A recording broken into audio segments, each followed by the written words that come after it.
قولي مطبي Imtabak, بالول. balon. Magandang gabi.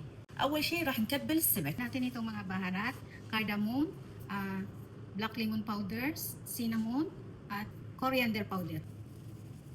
And then you mix it. ونجيب جدرنا مو جدركم. Sa magkaibang pan, maglagay tayo ng konting mantika. At magdagdagin tayo ng konting ghee. Ngayon, pritohin natin yung binabad natin kanina na isda. Ngayon, pwede na natin hain yung isda. نسوي الحشو. Ngayon, gagawa muna tayo ng hasyo. Mag-slice tayo ng onion. Maliit lang na cubes. Lagyan natin ng small na asin. Ngayon, tingnan natin yung sibuyas na nilagay natin. Lagyan natin ng konting tubig para mag-caramelize. You make majhous chicken for Sarah or no? Yeah, I make ko na. How is it? Yes, sir. You like it? Good. So you learn. Pag ganito na siyang color, lagay tayo ng konting oil. Ghee. Lagay tayo ng cardamom powder, cinnamon powder, lemon powder, coriander powder, turmeric powder, asin, at saka ihaluin natin. ونشيل الحشو. Luto ng ang hasyo, kinuha natin dito sa pan. I-keep lang natin yung pan kasi dito natin lulutuin yung rice mamaya. نجيب جدرنا مو جدركم.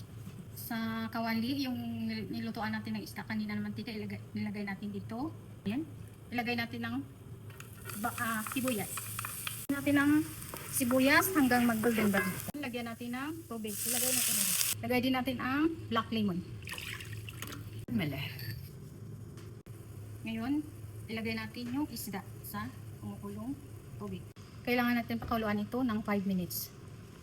Kailangan na natin kunin yung isda. Ngayon, ilagay na natin yung binabad natin na rice. Ngayon, absorb na yung tubig. Ilagay na natin yung isda.